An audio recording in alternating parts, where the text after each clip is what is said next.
దేవుని నామమునకు మహిమ కలుగునుగాక. యేసు క్రీస్తు ప్రభు వారి పేరట మీకు అందరికీ ప్రత్యేకమైనటువంటి వందనాలు తెలియజేస్తూ ఉన్నాము. దేవుణ్ణి స్తుతించుదాం. హల్లెలూయా. ఈ ఆదివార దినమునకు ఒక ప్రత్యేకత మరి ఉన్నది.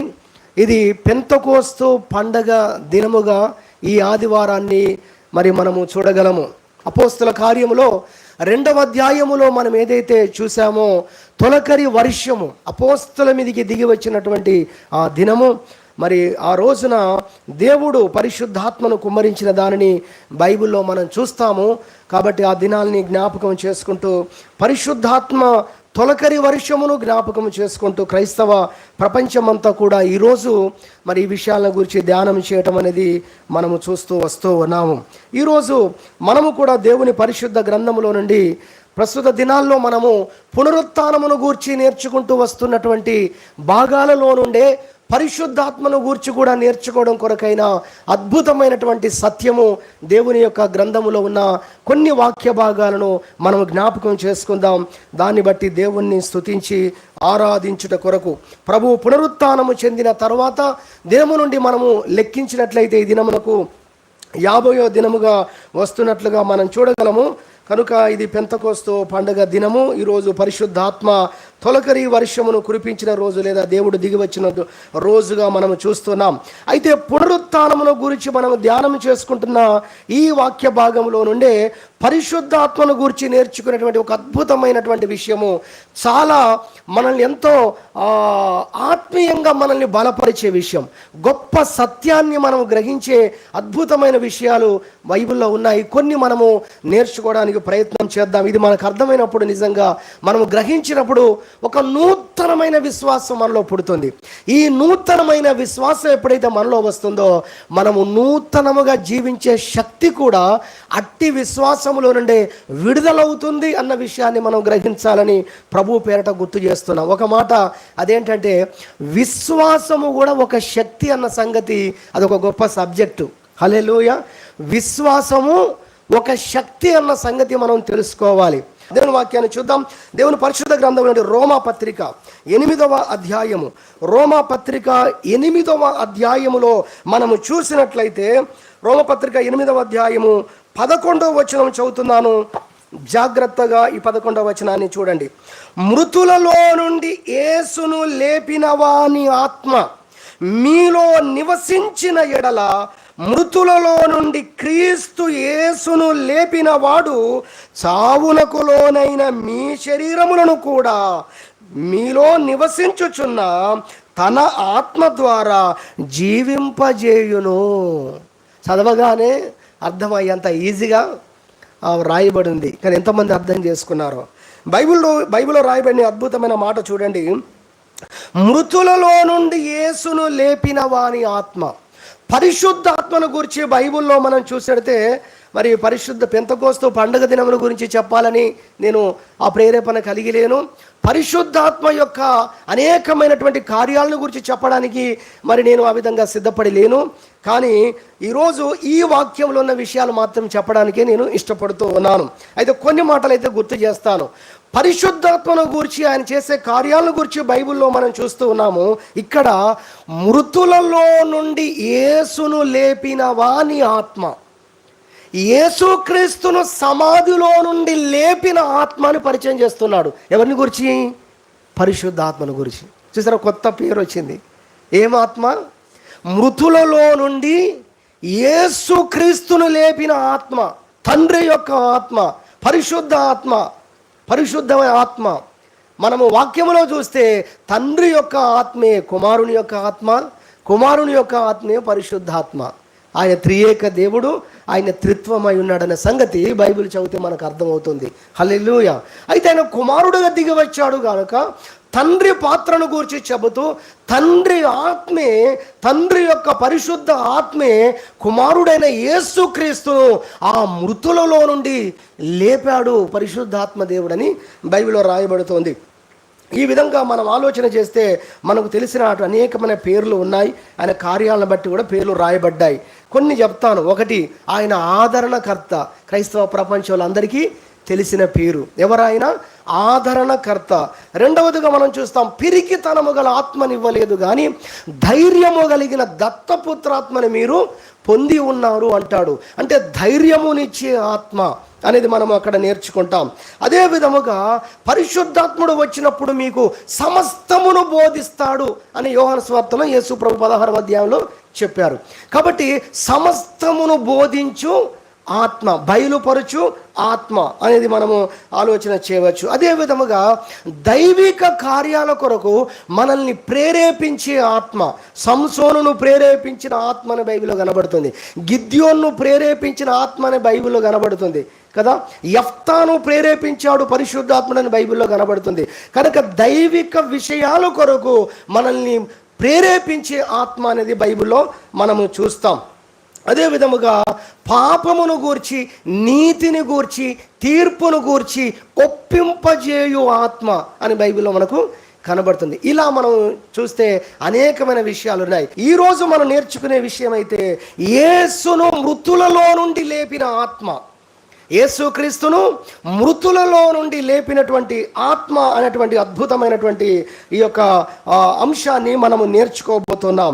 మనము నేర్చుకునే అంశం ఏమిటనగా, మృతులలో నుండి యేసును లేపినటువంటి ఆత్మ అనే దానికి మనకు అర్థమయ్యే విధానంలో చెప్పుకోవడానికి, దేవుడు పునరుత్థానపును కలిగించే ఆత్మను మనకు అనుగ్రహించాడు.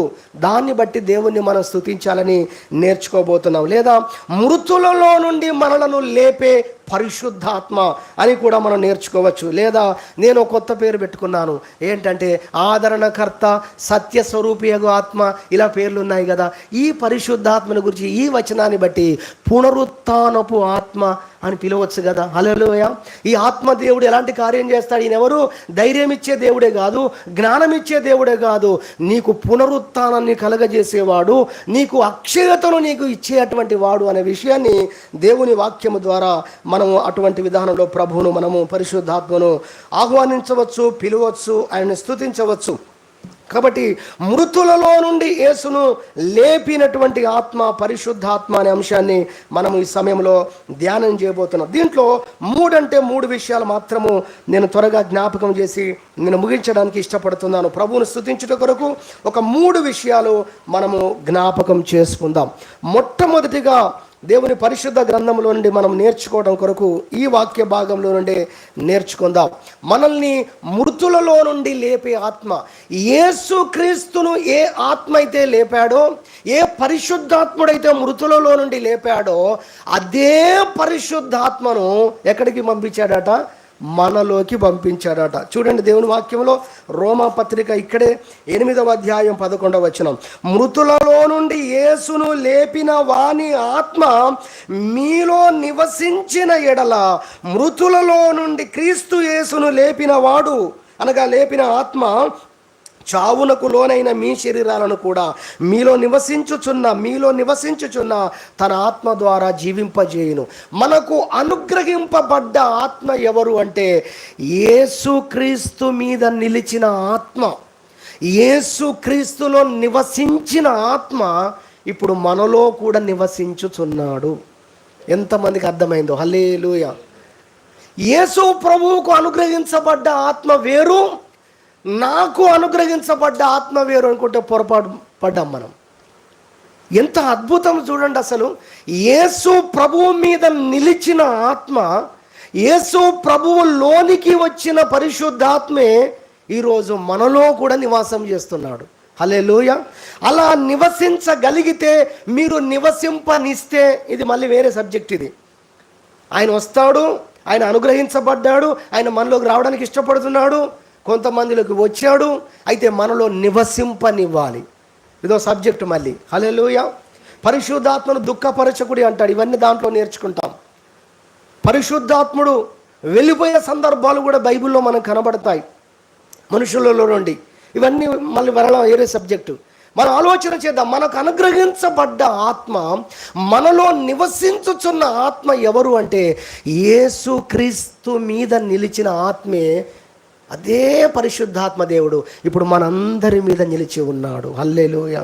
ఇది మనకు అర్థం కావట్లేదు.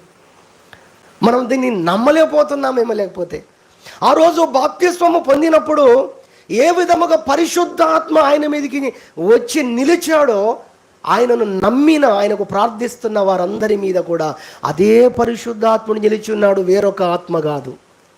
హల్లెలూయా. ఈ ఆత్మను గురించి చెప్తున్నాడు. ఈ ఆత్మ ఎలాంటి వాడంటే, యేసుక్రీస్తు చనిపోయి సమాధి చేయబడితే సమాధిలో నుండి లేపాడు, అక్షయుడుగా లేపాడు యేసుక్రీస్తును. ఆ ఆత్మ ఇప్పుడు మీ మీద కూడా నిలిచి ఉంది అంటుంది బైబిల్. హల్లెలూయా. ఎంత స్తుతించాలో చెప్పండి దీన్ని బట్టి. నేను మరణించినా కూడా నన్ను అక్షయుడుగా, అక్షయురాలిగా లేపే ఆత్మను దేవుడు నా మీద ఉంచాడు. హల్లెలూయా. నన్ను మరణము బంధించి ఉంచలేదు, నాకు అనుగ్రహించబడ్డ పరిశుద్ధాత్మ. బైబిల్లో రాయబడింది, మరణము ఆయన్ను బంధించి ఉంచుట అసాధ్యమని రాసింది. ఎందుకో ఆయనలో ఉన్నటువంటి పరిశుద్ధాత్మ అంత శక్తి గలవాడు. హల్లెలూయా. అది నిజమైతే, అది వాస్తవమైతే, అది బైబిల్లో రాసి ఉంటే, అది నిజముగా జరిగి ఉంటే, మనం అంతా చూస్తున్నాం కదా, అదంతా జరిగింది, ప్రపంచం అంతా చూసింది. ఇప్పుడు అంటుంది వాక్యం, అదే పరిశుద్ధాత్మ మీకు కూడా అనుగ్రహించాడు. హల్లెలూయా. ఎంత స్తుతించాలి చెప్పండి. ఇప్పుడు చావు అంటే ఇప్పుడు మనము భయపడవలసిన అవసరం లేదు. కారణం ఏంటంటే, ఆ మరణము నుండి మనల్ని లేపగలిగిన ఆత్మ దేవుడు మనకు ఆల్రెడీ అనుగ్రహించి ఉంచాడు. హల్లెలూయా. కొన్ని అలా పోల్చడం కాదు కానీ మీకు అర్థం కావడానికి పోలిస్తున్నాం. కొన్ని సెల్ ఫోన్లలో కొన్ని సాఫ్ట్వేర్లు వేస్తే మన సెల్లు పోయినా కూడా మళ్ళీ దాన్ని మనం స్వతంత్రించుకోవచ్చు. అర్థమైందా? కొన్ని సాఫ్ట్వేర్లు దాంట్లో వేస్తే మళ్ళీ దాన్ని మనం ఎక్కడ ఉందో కనిపెట్టవచ్చు, ఎవరు సిమ్మేసి వాడుకుంటున్నారో ఆ విషయాలు. ఇలా ఈ యొక్క ఆ సాంకేతిక రంగంలోకి వెళ్తే ఇలాంటివి ఎన్నో ఉన్నాయి ఇలాంటివి. చెప్పేటివి ఉన్నాయి, చెప్పకూడని కూడా ఉన్నాయి కొన్ని. అర్థమైందా? చూడండి, యేసుక్రీస్తు మనలో ఉంచినటువంటి ఆత్మ మనలో తన ఆత్మను ఉంచాడు. ఈ ఆత్మ ఏం చేస్తుందో తెలుసా? నిన్ను ఈ లోకము లేదా ఆదాము ద్వారా, ఆ పాపము ద్వారా వచ్చినటువంటి ఆ మరణము నిన్ను పాతాళ లోకములకు తీసుకొని వెళ్ళినా, లేదా నిన్ను మట్టికి మన్నుగా మార్చినా, నిన్ను పాతిపెట్టే పరిస్థితి వచ్చినా, నీ ఆత్మను ఎక్కడికి పోనివ్వకుండా భద్రంగా తండ్రి ఎదుట నిలవబెట్టుటకు నీలో ఇన్బిల్ట్గా ఉంది. నీలో దాన్ని ఫిట్ చేసి పెట్టాడు. దేన్ని? ఎవరిని? పరిశుద్ధాత్మను. హల్లెలూయా. పరిశుద్ధాత్మ వ్యక్తి అన్న విషయాన్ని జ్ఞాపకం చేసుకోవాలి, ఆయనలో శక్తి ఉంది అన్న విషయాన్ని జ్ఞాపకం చేసుకోవాలి. కాబట్టి యేసుక్రీస్తును మృతులలో నుండి లేపిన ఆత్మే మనలో నివసించుచున్నాడు అన్న విషయాన్ని మనము గ్రహించి మనము దేవుణ్ణి స్తుతించాలని ప్రభు పేరట ఈ సమయంలో జ్ఞాపకం చేస్తున్నాం. ఏ ఆత్మ యేసుక్రీస్తును మృతులలో నుండి లేపిందో అదే ఆత్మను మనలోకి పంపించాడు. 1 కొరింథీ పత్రిక 15వ అధ్యాయము మీరు చూసినట్లయితే, దేవుని పరిశుద్ధ గ్రంథములో 15వ అధ్యాయంలో మనం చూసినట్టే 22వ వచనం, ఆదామునందు అందరూ ఎలాగూ మృతి పొందుచున్నారో అలాగుననే క్రీస్తునందు అందరూ బ్రతికింపబడుదురు. బ్రతికింపబడతారడానికి రుజువేంటి అంటే, ప్రతివాడును తన వరుసలో బ్రతికింపబడును, ప్రథమ ఫలము క్రీస్తు అంటుంది బైబిల్. యేసు క్రీస్తును ఏ ఆత్మ లేపాడో ఆ ఆత్మ మిమ్మల్ని కూడా లేపుతాడు.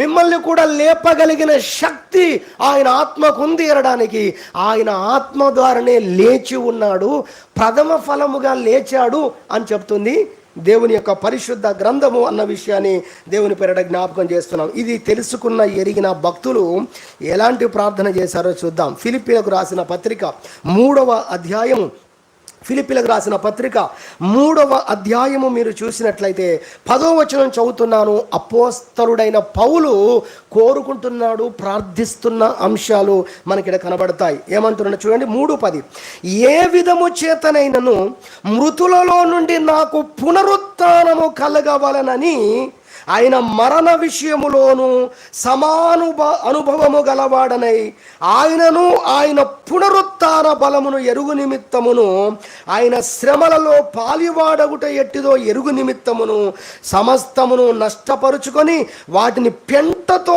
సమానముగా ఎంచుకొనుచున్నాను అన్నాడు.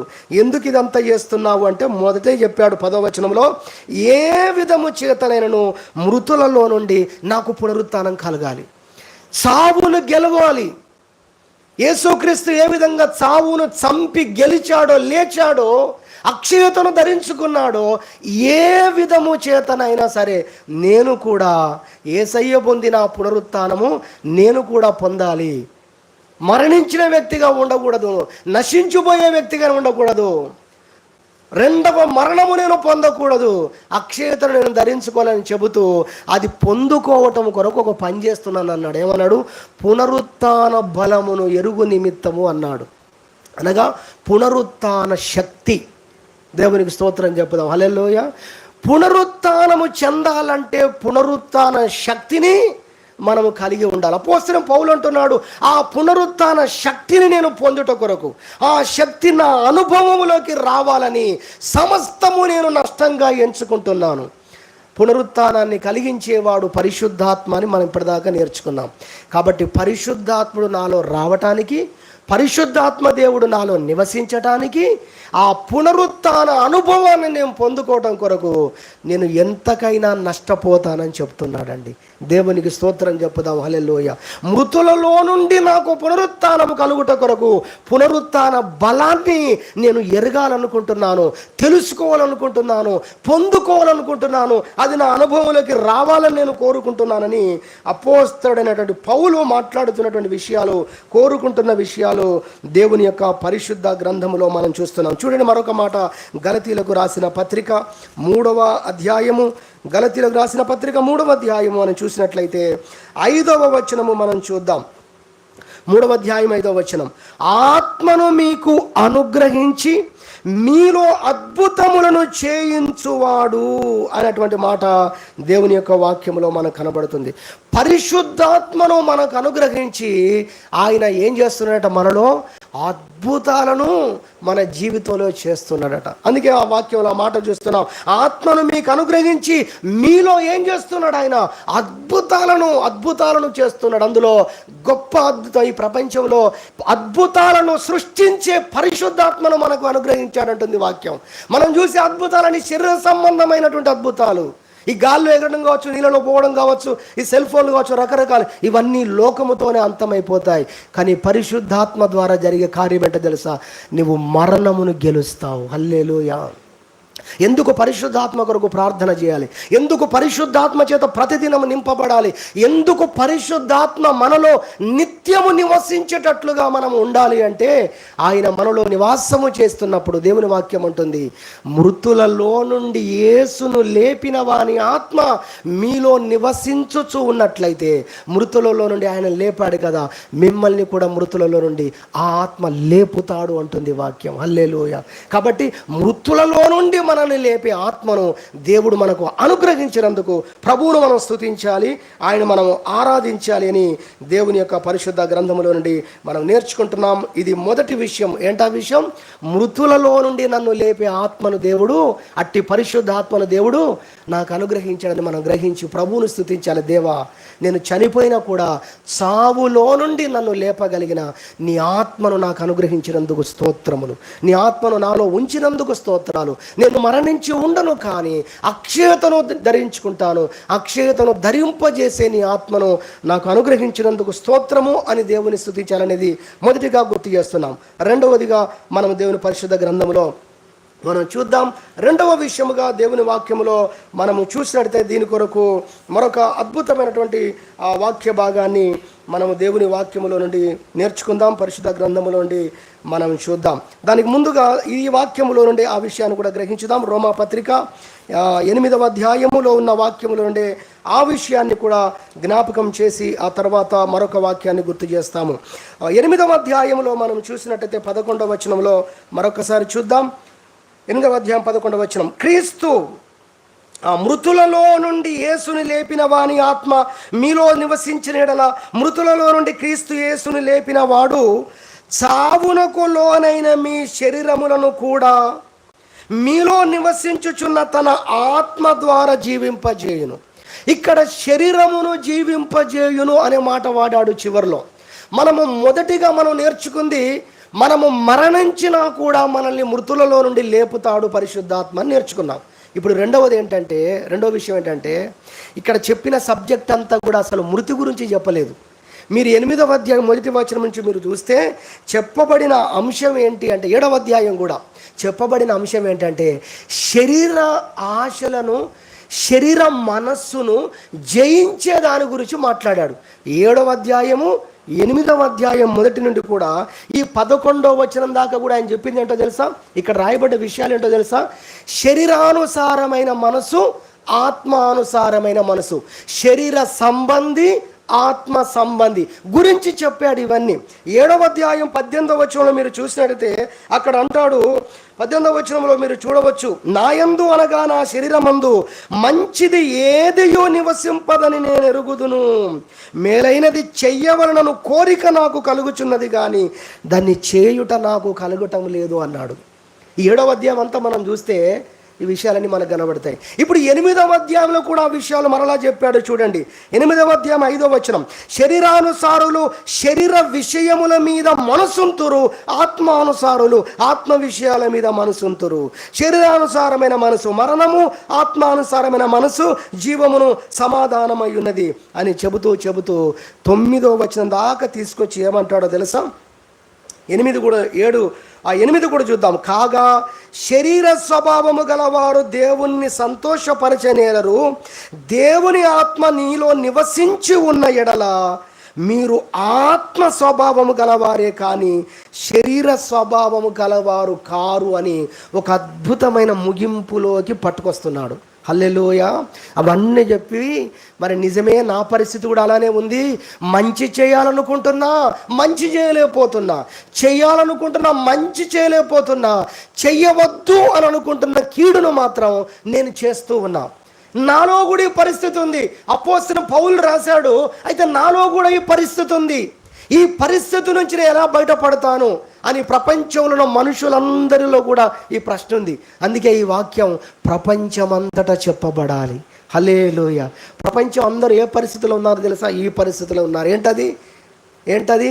చాలామందికి మంచి చేయాలని ఉంది కానీ చేయలేకపోతున్నారు. చెడు చేయొద్దని ఉంది కానీ చెడు మాత్రం చేస్తూనే ఉన్నారు. దీని నుండి వారు చేసే భక్తి కానీ, వారు ఆశ్రయిస్తున్నటువంటి విషయాలు కానీ, చిట్కాలు కానీ, మనుషులు కానీ, అధికారులు కానీ ఏవి పనిచేయట్లేదు. చెప్పాలంటే జైళ్ళు సరిపోవట్లేదు, పోలీస్ డిపార్ట్మెంటు సరిపోవట్లేదు. మానవునిలో నుండి పెళ్ళుబుకుతున్నటువంటి ఆ శరీర సంబంధమైన వాటిని ఏంటండి జైల్లో వేసి శిక్షించినా కూడా పోని పరిస్థితి చాలా ప్రపంచంలో కనబడుతుంది. ఒక పెద్ద సమస్య.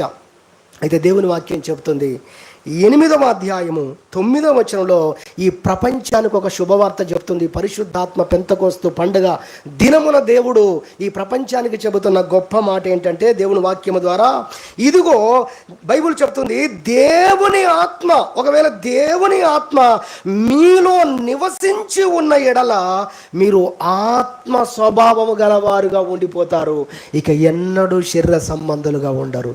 దేవునికి స్తోత్రం. నా ఆత్మ గనక మీలో నివసించుచున్నట్లయితే, మీరు నా ఆత్మను పొందుకొని నా ఆత్మను మీలో గనక మీరు నివసింపజేసుకుంటే, నేను మీకు ఇచ్చే గ్యారెంటీ ఏంటంటే ఆ ఆత్మ లేదా నా ఆత్మ ద్వారా మిమ్మల్ని ఆత్మీయులుగా నిలబెడతాను. దేవునికి మహిమ కలుగును గాక.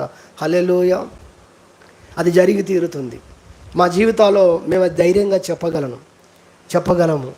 దేవుని యొక్క ఆత్మ నిజముగా ఆత్మ స్వాధీనంలో మనం ఉన్నప్పుడు మన శక్తి చేత, మన బలము చేత, మన జ్ఞానము చేత, మన ప్రాక్టీసుల చేత మనం చెయ్యనివి, మనం సాధించలేనివన్నీ కూడా పరిశుద్ధాత్మ ద్వారా చాలా సులువుగా, చాలా అవలీలగా మనం దాటి వెళ్ళిపోగలం, జయించగలం, వాటన్నిటిపైన గొప్ప విజయాన్ని పొందగలం. అది ఎంత పెద్ద బలహీనత అయినా.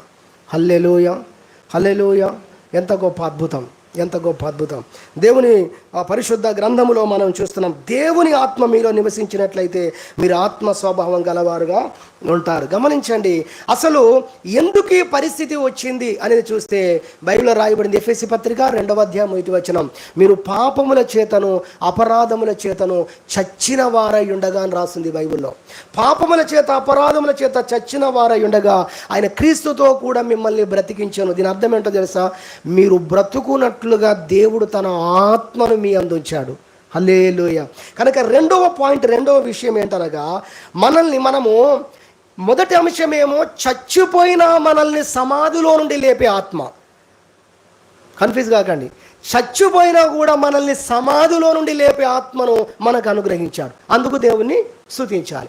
రెండో విషయం ఏంటంటే, ఆత్మీయముగా మనము చచ్చిపోయి ఉన్ననాడు మనల్ని ఆత్మలో ఆత్మీయంగా మనల్ని లేపింది, బ్రతికించింది కూడా ఈ పరిశుద్ధాత్మ దేవుడే.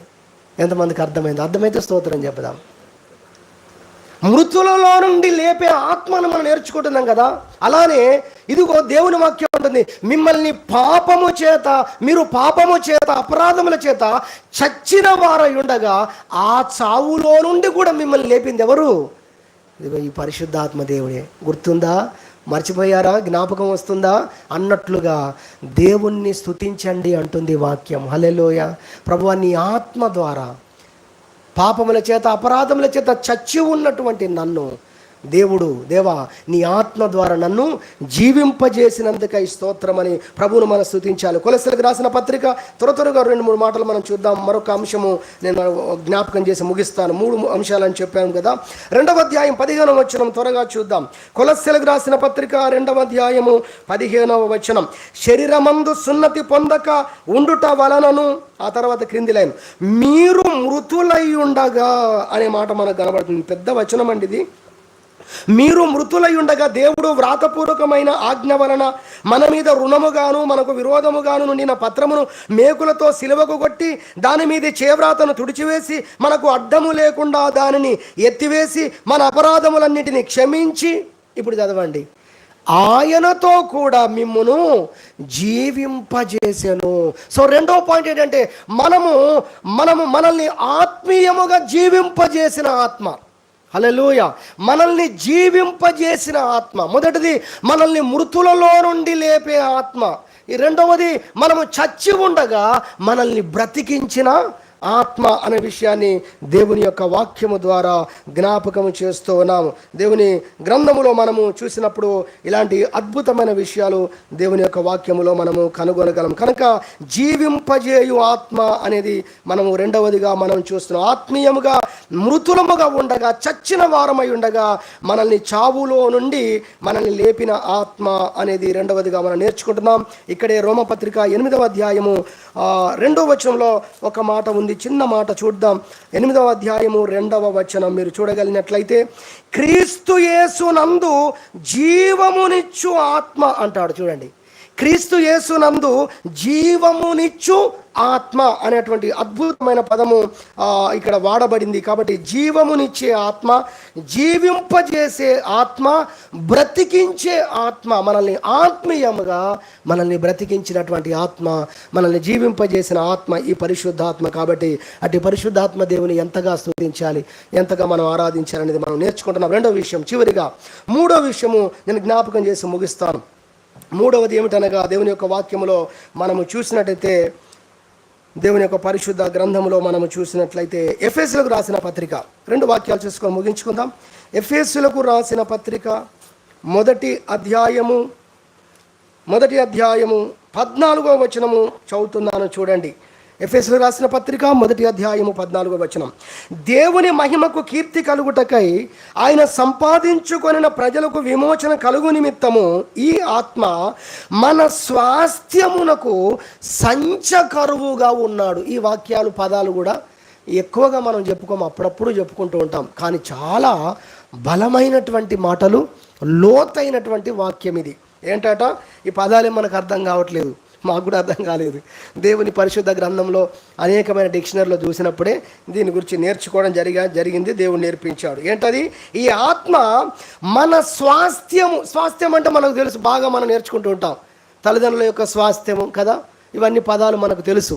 స్వాస్థ్యము అంటే మనకు రావలసినటువంటి ఆస్తి, మన తండ్రి యొద్ద నుండి మనకు రావలసిన దీవెనలు, హక్కుగా మనం పొందుకునేటివి, అవన్నీ కూడా మనం స్వాస్థ్యంగా మనము పిలుచుకోవచ్చు, ఎంచుకోవచ్చు. సరే, ఈ ఆత్మ మన స్వాస్థ్యమునకు అంటే మనము పొందబోవు బహుమానాలకు, ఆశీర్వాదాలకు, తండ్రి ఇచ్చే దీవెనలకు సంచకరువుగా ఉన్నాడు అంటుంది వాక్యం.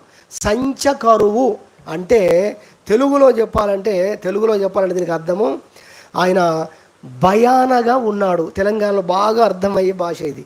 భయాన ఇంగ్లీష్లో చెప్తే తెలుగు ఇంగ్లీష్ రానోళ్ళకు కూడా అర్థమవుతుంది. ఏంటో తెలుసా? అది అడ్వాన్స్. దేవునికి స్తోత్రం చెప్పుదాం. హల్లెలూయా. మూడో విషయం తెలుసా? మనము తండ్రి అయిన దేవుడు ఏదైతే మనకు ఆశీర్వదించాడో, ఏ దీవెనలైతే మన కొరకు దాచిపెట్టాడో, ఏ రాజ్యమైతే భూమి పుట్టింది మొదలుకొని మరి ఆయనను నమ్మిన విశ్వసిస్తున్న నీతిమంతుల కొరకు అక్కడ సిద్ధపరుస్తూ ఉన్నాడో, ఆ రాజ్యమును మనము పొందుకుంటాము అనడానికి ఒక గురుతును పెట్టాడట మన లోపల. అదే పరిశుద్ధాత్మ అంటుంది వాక్యం. హల్లెలూయా. అర్థమవుతుందా? అదే పరిశుద్ధాత్మ. పరిశుద్ధాత్ముడు మనలో ఉండటమే, మనలో నివసించటమే నీవు దాన్ని పొందుతావు అనడానికి ఇది ఒక రుజువు. దాన్ని అడ్వాన్స్గా మీలో పెట్టి ఉన్నాడు. పరిశుద్ధాత్ముని అడ్వాన్స్గా పొందబోయే మహిమకు, పొందబోయే దీవెనలకు ధైర్యము కలుగునట్లుగా, నిశ్చయత కలుగునట్లుగా ఏం పెట్టాడండి మనకు? సంచకరువుగా, గురుతుగా, లేదా రుజువుగా, చిహ్నముగా పరిశుద్ధాత్మను మనలో తండ్రి అయిన దేవుడు పెట్టాడు అంటుంది వాక్యం.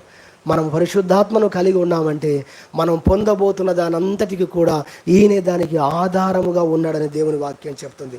అందుకని నిజముగా మనం ఎంతగా దేవుణ్ణి స్తుతించబద్ధులమై ఉన్నాం, ఎంతగా మనము దేవుణ్ణి ఆరాధించవలసిన వారమై ఉన్నామో ఈ వాక్యాలను బట్టి మనము అర్థం చేసుకోవాలని ప్రభు పేరట ఈ విషయాలను గుర్తు చేస్తున్నాం. కాబట్టి మూడో విషయం ఏంటనగా, మనల్ని పునరుత్థానము రేపు చెందుతాము, రేపు సమస్తమైన దీవెనలు మనం పొందుకుంటామనడానికి రుజువుగా మనలో ఉంచబడిన ఆత్మ అనేది మూడవదిగా దేవుని పరిశుద్ధ గ్రంథములో నుండి మనము నేర్చుకుంటున్నాం. మనం పొందబోయే ఆశీర్వాదాలకు అందులో ముఖ్యముగా మనం పొందబోయేది ఏంటి? పునరుత్థానం. అదే మనకు కావాలి. పునరుత్థానం చెందుతనే కదండి, అక్షయతను ధరించుకుంటేనే కాదండి ఏదైనా మనం పొందుకుంటాం. నరకానికి పోతే అసలు ఏమని పొందుకునే అన్నీ జీరో అయిపోయాయని అర్థం. నరకం పోతే, పరలోకం పోతేనే మన కొరకు మనం ఏమి సంపాదించుకున్నామో మనం చేసిన భక్తిని బట్టి దేవుని కృప ద్వారా అవన్నీ పొందుకునే అవకాశం ఉంది. కాబట్టి నువ్వు పునరుత్థానం చెందుతావు, సమస్తమైన దీవెనలు పొందుకుంటావు, అక్షయతను పొందుకుంటావడానికి రుజువుగా మనలో ఉంచబడిన ఆత్మే పరిశుద్ధాత్ముడు అనేది మూడవదిగా దేవుని వాక్యంలో ఉండి మనం నేర్చుకుంటున్నాం. కాబట్టి ఈ మూడు విషయాలను బట్టి మనం దేవుణ్ణి స్తుతించడానికి పెంతెకోస్తు పండుగ దినమున ఈ విషయాలు ప్రభు మనకు గుర్తు చేస్తున్నాడు అనే దాన్ని మరి మీకు జ్ఞాపకం చేస్తున్నాం. ఈ మూడు విషయాలు ఒక్కసారి మరొక అద్భుతమైన విధానంలో జ్ఞాపకం చేస్తాను. ఇది జ్ఞాపకం చేసుకొని ముగించుకుందాం. అదేంటంటే, మనము రేపు పునరుత్థానము చెందుతాము అనడానికి రుజువు ఏంటంటే, మనము ఆత్మలో బ్రతికిన వారముగా ఉండటమే. ఆత్మలో ఎంతమంది బ్రతికిన వారుగా ఉంటారో వాళ్ళే రేపు పునరుత్థానం చెందుతారు, అక్షయతను ధరించుకుంటారు. అక్షయత, పునరుత్థానం గురించి ఇంకొక మాట చెప్పాలి ఇక్కడ. ఏంటంటే, శరీర సంబంధంగా జీవించిన వారు కూడా రేపు లేస్తారట. తీర్పు కావాలి కదా. అది వాడినప్పుడల్లా నాకు ఇది గుర్తొస్తుంది. ఏమో దేవుడు గుర్తు చేస్తున్నాడు. మరి పునరుత్థానం చెందుతారట. దానియేలు గ్రంథంలో రాయించాడు, కొందరు నిందల పాలగుటకు పునరుత్థానం చెందుతారంట. నిత్యముగా నిందల పాలగుటకు పునరుత్థానం చెందుతారంట. మృతులు లేచే గడియ ఉంది అంటుంది యోహాను సువార్త కూడా. అయితే కొందరు నిత్య జీవమును స్వతంత్రించుకోవడానికి పునరుత్థానం చెందుతారంటుంది. కాబట్టి మనము అక్షయతను, మన పునరుత్థానము అక్షయతను సంపాదించుకునే పునరుత్థానము. హల్లెలూయా. అది అలా ఉంచండి. ఇప్పుడు నేను ముగింపు కొరకు ఈ మూడు విషయాలు ఒక్క లైన్లో చెప్తాను, గుర్తుపెట్టుకోండి. మీకు ఎప్పటికి గుర్తుండిపోయే విధంగా చెప్తాం. అదేంటంటే, ఆత్మలో నువ్వు బ్రతికి ఉన్న వాడవైతే నువ్వు పునరుత్థానం చెందుతావు అనడానికి ఆ ఆత్మలో బ్రతికి ఉన్న జీవితమే గుర్తు. రేపు నేను అక్షయతను ధరించుకుంటానా, పరలోకం వెళ్తానా అంటే దానికి బండ గుర్తు, బలమైన గుర్తు ఏంటంటే, నీలో నివసించుచున్న పరిశుద్ధాత్మ ద్వారా ఆత్మలో నువ్వు బ్రతికి ఉండటమే దానికి గుర్తు. అర్థమైంది అందరికీ? హల్లెలూయా. రేపు నువ్వు అక్షయతను ధరించుకుంటావు అనడానికి దేవుడు నీలో అనుగ్రహించిన పరిశుద్ధాత్మ ద్వారా నీవు ఆత్మీయంగా జీవించుటే దానికి గుర్తు. అలా చేస్తున్నవాడు పరిశుద్ధాత్మ దేవుడే. రేపు చనిపోయిన లేపేవాడు పరిశుద్ధాత్మ దేవుడే. ఇక మూడవది నేర్చుకున్నాం ఏంటది? రేపు సమస్త అక్షయతను మనం పొందుకుంటాము అనడానికి ఎవిడెన్స్ ఏదైనా ఉందా, రుజువు ఏదైనా ఉందా అంటే కూడా మూడో విషయం ఏంటి? ఆ రుజువు నీలో నివసించుచున్న పరిశుద్ధాత్మే దానికి రుజువుగా ఉన్నాడు, సంచకరువుగా ఉన్నాడని దేవుని వాక్యం చెప్తుంది. కాబట్టి ఏ రకంగా తిప్పినా కూడా పరిశుద్ధాత్మే దానికి గుర్తు. ఆ పరిశుద్ధాత్ముడు మనలో ఉన్నాడు అనడానికి ఆ పరిశుద్ధాత్మ ఎంతమందిని అయితే ఆత్మీయంగా బ్రతికింపజేస్తున్నాడో వాళ్ళందరూ రేపు అక్షయతను మారుతారని దేవుని యొక్క వాక్యం చెప్తుంది. కాబట్టి ఇలా మనల్ని ఆత్మలో బ్రతికించిన ఆత్మ, రేపు చచ్చిపోయినా కూడా మనల్ని లేపే ఆత్మ ఈరోజు ధైర్యముతో రేపు నేను పరలోకం పోతాను, అక్షయతను ధరించుకుంటానని మనలో నిరీక్షణను పుట్టించుచున్న ఈ ఆత్మను బట్టి దేవుణ్ణి స్తుతించుదాం, దేవుణ్ణి ఆరాధించుదాం, ఆయనకు కృతజ్ఞతాస్తుతులు చెల్లించుదాం. దేవుడు ఈ వాక్యమును దీవించును గాక. వీలైన వారు మోకరిస్తే ప్రార్థనలో ముందుకు కొనసాగుదాం.